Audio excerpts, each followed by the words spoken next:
मौसम से जुड़ी जानकारी और लाइव मौसम खबरों के लिए हमारे YouTube चैनल को सब्सक्राइब करें और बेल आइकॉन दबाकर हर अपडेट पर रखें नजर। नमस्ते दोस्तों, स्काई मैट वेदर में एक बार फिर आपका स्वागत है। मेरा नाम महेश पलावत है। इस वीडियो की शुरुआत एक छोटी सी क्लास के साथ फिर से करते हैं। पिछले वीडियो में मैंने आपको बताया था बादलों के प्रकार क्या होते हैं, उसमें क्यूमुलोनिम्बस के बारे में थोड़ा सा डिटेल में बताया था। तो अब बादल फटना क्या होता है और बादल कैसे फटते हैं ये आपको बताते हैं। तो वैसे तो ज़्यादातर लोगों को पता है लेकिन क्या होता है कि बादल जो फटना होता है उसका ऐसा नहीं है कि बादल में छेद हो गया और पानी गिर गया और उसको बादल फटना, ऐसा नहीं कहते। क्लाउड बर्स्ट का मतलब है या बादल फटने का मतलब होता है कि जो एक ही जगह पर अगर 100 मिलीमीटर प्रति घंटा या उससे ज़्यादा रफ्तार से बारिश होती है तो उसको क्लाउड बर्स्ट कहते हैं। और ये पहाड़ों पर ज़्यादा दिखाई देता है। उसका कारण ये है कि जब क्यूमुलोनिम्बस क्लाउड बनता है, यानी कि गरजने वाले बादल बनते हैं, जैसे कि मैंने बताया था, इसका बेस जो होता है लगभग 3000 साढ़े 3000 फीट पर इसका बेस होता है, यानी कि यहाँ से शुरू होता है और अनस्टेबल एटमॉस्फेयर में ये बढ़ता जाता है, गर्म हवाएं ऊपर उठती जाती हैं, कंडेंसेशन होता रहता है और ये काफ़ी ऊंचाई तक बन जाता है। कम से कम कभी कभी ये 12 किलोमीटर, 14 किलोमीटर, 15 किलोमीटर की ऊंचाई तक इसका टॉप पहुंच जाता है। और क्या होता है कि ये रेन वेयरिंग क्लाउड होता है, इसमें मॉइस्चर काफ़ी ज़्यादा होता है और इसको डॉपलर रडार की मदद से हम ट्रैक करते हैं। जो एनिमेशन आप देखते हैं, जैसे आप जब दिल्ली वगैरह में बारिश होने वाली होती है, जैसे हिसार वगैरह की साइड से अगर बादल चला और वो इस तरह से अगर मूव कर रहा है पश्चिम से पूर्व की तरफ, तो हमें पता है कि रास्ते में एनिमेशन से पता लग जाता है कि हर जो 10 मिनट में उसका पिक्चर आता है, उससे हम ये देख सकते हैं कि हाँ ये यहाँ तक पहुँचेगा, यानी कि 300 या 400 किलोमीटर का ट्रैवल ये कर पाएगा और बीच बीच में कौन से डिस्ट्रिक्ट्स आएंगे और कब यहाँ तक पहुँचेगा और कहाँ बारिश देगा, ये हम बता पाते हैं। और अगर इनका जो टॉप है काफ़ी ज़्यादा है और जो इसका मॉइस्चर कंटेंट अगर आपको ज़्यादा दिख रहा है तो ओले भी गिरने की चांसेस रहते हैं। इसीलिए हम बता पाते हैं कि ओले गिर सकते हैं और तेज हवाएं चल सकती हैं, यही कारण है। तो प्लेन्स में क्या होता है कि ये ट्रैवल करता है। अगर ये हिसार, सिरसा, फतेहाबाद के आसपास बना और ये इस तरह से आगे चल रहा है तो कभी कभी ये दिल्ली, बुलंदशहर तक ही पहुंच जाता है और यहाँ तक, यानी इसका जो इतना ट्रैवल होता है 200-300 किलोमीटर का है, उस दायरे में ये बारिश को डिस्ट्रीब्यूट करता जाता है, यानी कि ये आगे बढ़ता जाता है, बरसता रहता है और इसका मॉइस्चर जो है, जो कंटेंट है यानी पानी है, वो इतने बड़े दायरे में धीरे धीरे आगे चलता रहता है, तो सब जगह बारिश देता हुआ चलता है। लेकिन पहाड़ों पर क्या होता है कि हिल्स में जब ये आता है तो कभी कभी जो अपर विंड्स होती हैं, यानी इसको जो इसको मूव कर आती हैं वो अपर विंड्स होती हैं, यानी कि हम कह सकते हैं 300 मिलीबार और 500 से ऊपर 400 मिलीबार, 300 मिलीबार पे जो हेक्टापास्कल पे जो हवाएं चल रही होती हैं उसको स्टीयरिंग करंट कहते हैं, यानी वो किस जगह इसको स्टीयर करके ले जा रहा है, इससे पता लगता है।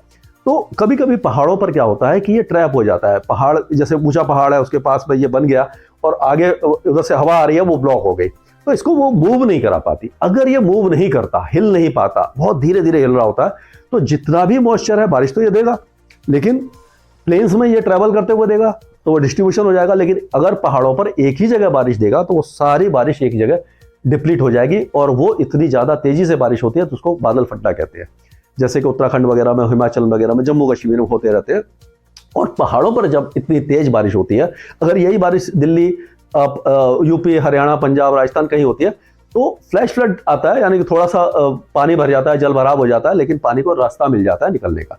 पहाड़ों पर क्या होता है कि जहां पर भी आपने देखा होगा तेज बारिश होती है तो जहां उसको चैनलाइज होता है, जहां उसको जगह मिलती है, तो सारा पानी इकट्ठा होकर उसी जगह से जहां ढलान होता है वहां पर चलना शुरू हो जाता है और इतनी तेजी से बारिश हो रही होती है, इतना तेज पानी होता है और बहाव इतना ज़्यादा तेज हो जाता है तो वो नुकसान पहुंचाता है। जो पेड़ हैं, जो डालियां हैं, चट्टाने हैं, मिट्टी है, उस सबको बहाता ले जाता है। इतना फोर्स होता है पानी का, आपको मालूम ही है।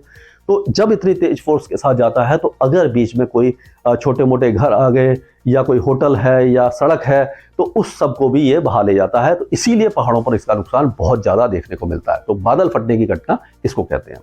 अब चलते हैं अपने टॉपिक की तरफ, जो हम रोज बात करते हैं मौसम के बारे में। तो जम्मू कश्मीर से आगे बढ़ रहा है ये वेस्टर्न डिस्टर्बेंस और ये आज और कल बारिश की गतिविधियां देगा गिलगित बाल्टिस्तान, मुजफ्फराबाद, लद्दाख, हिमाचल और उत्तराखंड के ऊंचे पहाड़ों पर, जम्मू कश्मीर पर भी।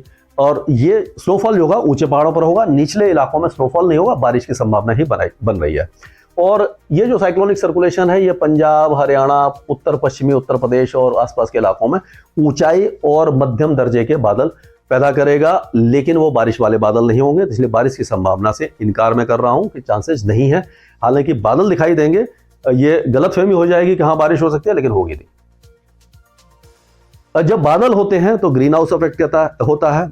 ग्रीन हाउस इफेक्ट का मतलब है, ये भी एक टॉपिक है कि जो उसको ग्रीन हाउस इफेक्ट का मतलब है कि जब हम ये सूरज डूब जाता है तो क्या होता है कि पृथ्वी अपनी एनर्जी को रिलीज करती है। जब तक सूरज रहता है तब तक इंसोलेशन आता है सन का, उससे टेम्परेचर बढ़ते हैं। जब सूरज डूब जाता है तो अर्थ जब एनर्जी को रिलीज करती है लॉन्ग वेव रेडिएशन के रूप में, तो वो अगर बादल है तो बादल और पर जो जमीन के जो सतह है उसके बीच में वो एनर्जी ट्रैप हो जाती है, रुक जाती है, तो वो मिनिमम टेम्परेचर बढ़ जाते हैं। उसको ग्रीन हाउस इफेक्ट कहते हैं। तो जब ये बादल होते हैं तो मिनिमम टेम्परेचर और ज़्यादा बढ़ जाते हैं, और जब क्लियर स्काई होता है तो वो एनर्जी एटमॉस्फेयर में एस्केप हो जाती है और जो अर्थ है जल्दी ठंडी होती है, तो मिनिमम टेम्परेचर गिर जाते हैं।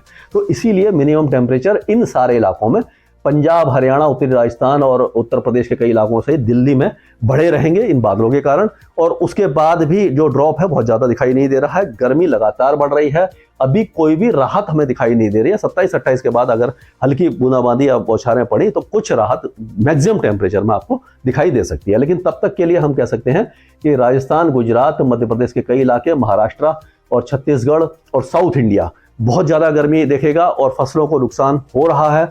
किसान भाई परेशान हैं, हम सब परेशान हैं कि किसान भाई परेशान हैं, तो हमें भी परेशानी यही है कि अगर पैदावार कम हुई तो किसानों को नुकसान होगा, फसलों के दाम बढ़ेंगे और जो उत्पाद है वो कम हो जाएगा, इंपोर्ट करना पड़ेगा, एक्सपोर्ट रुक जाएगा। ये काफ़ी चीज़ें होती हैं जो कॉमर्शियल चीज़ें हैं, और किसान भाइयों को नुकसान होना ही है जो इस गर्मी के कारण। तो ये सारी बातें यहाँ की हो गई। अब पूर्वी भारत की अगर हम बात करते हैं तो पूर्वी उत्तर प्रदेश, बिहार, झारखंड, पश्चिम बंगाल, उड़ीसा, ये सारे इलाके शुष्क रहेंगे। ये जो ट्रफ रेखा आप देख रहे हैं ये धीरे धीरे डिजॉल्व हो जाएगी, हट जाएगी, और जो बादल वगैरह थोड़े बहुत बन रहे थे वो भी हटना शुरू हो जाएंगे। तो हम कह सकते हैं अब पश्चिम बंगाल के गंगे इलाके और उत्तरी उड़ीसा भी शुष्क रहेगा, यहाँ पर वेदर एक्टिविटी नहीं होने वाली है। अरुणाचल प्रदेश और पूर्वी असम में बारिश हो सकती है। अरुणाचल प्रदेश के ऊंचे पहाड़ों पर, सिक्किम और भूटान के ऊंचे पहाड़ों पर भी स्नोफॉल हो सकता है। नेपाल की पहाड़ियों पर भी स्नोफॉल हो सकता है ऊंचे पहाड़ों पर, और बाकी इलाकों में हल्की बारिश हो सकती है।